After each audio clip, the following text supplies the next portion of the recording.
تخلص من الكشوفات، من الدكاتره، من العلاجات، من العمليات. كل يوم هات لك اناناسيه وابدا كل فيها وهتحس بتحسن.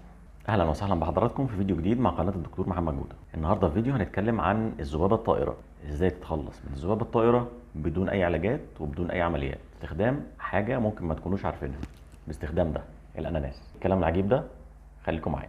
لو انت مريض ذبابه طائره ولفيت في الانترنت عشان تشوف ايه العلاجات اللي ممكن تعالج الحاله بتاعتك، فاكيد لقيت فيديوهات ازاي تتخلص من الذبابه الطائره باستخدام الاناناس. في سنه 2016 تم اجراء تجربه علميه في دوله تايوان على استخدام الاناناس في علاج الذبابه الطائره، وجابوا حوالي 380 متطوع عندهم ذبابه طائره، خلوهم ياكلوا وجبه من الاناناس بعد الغداء كل يوم على مدار 3 شهور. بعد ما ال3 شهور خلصوا سجلوا المتابعه بتاعتهم عشان يعرفوا هل الاعراض بتاعه الذبابه الطائره دي اتاثرت ولا لا.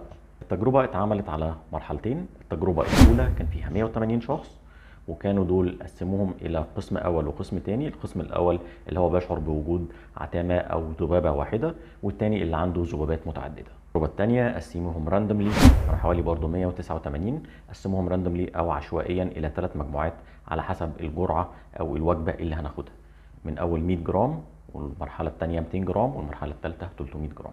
وبعد ما عدت 3 شهور برضه سجلوا الملاحظه بتاعت الناس دي. النتيجه بتاعت التجربه الاولانيه ان في تحسن كبير في رؤيه او الشعور بالذبابه الطائره بنسبه 70% من المشاركين في هذه التجربه. بالنسبه للتجربه الثانيه اللي كانت بتحاول تعرف هل في علاقه ما بين الجرعه او الوجبه اللي احنا هناخدها وزوال الاعراض، لقوا ان كل ما زادت الوجبه كل ما حصل تحسن اكبر في الاعراض بتاعه الذبابه الطائره. فالناس اللي خدوا 100 جرام يوميا حسوا بتحسن، 50% منهم حسوا بتحسن. الناس اللي خدوا 200 جرام 60% منهم حسوا بتحسن، والناس اللي خدوا الجرعه الكبيره اللي هي 300 جرام يوميا حسوا بتحسن بنسبه 70% من المشاركين في هذه التجربه. تم نشر هذه التجربه في سنه 2019 في Journal of American Science، مجله علميه امريكيه. ممكن ما تكونش مجله مرموقه قوي، بس البحث موجود فيها وهسيبه لحضراتكم في التعليقات. كده انتهى الوصف بتاع التجربه. نبدا بقى نفصص فيها ونقول ايه المميزات وايه العيوب او المشاكل اللي في التجربه دي. طيب هم ليه من الناس اختاروا الاناناس؟ ليه ما اختاروش فاكهه ثانيه؟ اختاروا الاناناس لان الاناناس فيه حاجتين مهمين. الاناناس غني بفيتامين سي وهو مضاد من مضادات الاكسده، وفي انزيم البروميلين اللي هو بيفتت وبيحلل الكولاجين اللي موجود في الذبابه الطائره. فده هيتركز بعد فتره بصوره كبيره، هيحلل الذبابه الطائره، وهو اساسا بيستخدم في الناس اللي بتشوي ستيك. بيعملوا حاجه اسمها تندرايزنج، يعني بيعملوا تطريه للحمه قبل ما يعملوا لها ستيك او يدخنوها او يشوها. فهو بيكسر شويه من الالياف، بيكسر من الكولاجين، فهيحلل لك ويفتت لك الذبابه الطائره اللي عندك. كمان مضادات الاكسده هتشتغل عشان تقلل من حدوث اي امراض تانية. قالوا كمان ان هي ممكن تحمي لك الشبكيه من الشبكيه السكريه ومن بعض الامراض التانية. هل فعلا الامراض بتاعتنا، الامراض المزعجه اللي منها الذبابه الطائره اللي احنا مش لاقيين لها علاج واللي بنقول للناس تجاهلوها واللي ممكن تاثر على حياتهم بصوره كبيره، هتخف بوجبه من الاناناس؟ خلينا نتكلم كلام بقى الناس المتخصصين. اول انتقاد على التجربه دي ان هي تجربه بايلوت، تجربه بدائيه. يعني هي تجربه مبنيه على المشاهده. انا جبت واحد اكلته الاناناس، سالته هل اعراض الذبابه الطائره بتاعتك قلت ولا لسه موجوده؟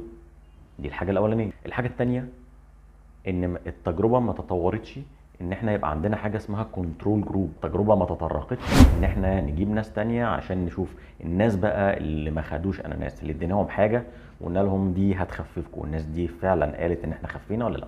الحاجه الثالثه واللي التجربه ما قالتش عليها، اللي هل فعلا في زياده، هل احنا قدرنا ان احنا نستخلص من العين زياده في البروميلين ده؟ هل البروميلين ده حصل فيه زياده في التركز بتاعه في الجسم الزجاجي؟ يعني سحبنا عينه من الجسم الزجاجي بتوع الناس دول ولقينا فعلا ان الجسم الزجاجي بتاعهم في زياده في انزيم البروميلين. طب هل ماده البروميلين دي اللي هي انزيم، اللي هو انزيم بيفتت الكولاجين اللي موجود في الذبابه الطائره، ليه ما فتتش الجسم الزجاجي كله؟ الجسم الزجاجي كله كولاجين، ليه ما سيحوش كله؟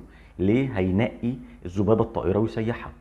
ليه هينقي الذبابه الطائره ويقصقصها لحتت صغيره ممكن العيان ما يشوفهاش بعد كده؟ هنا الملاحظات بتاعتنا مع الكلام بتاع التجربه.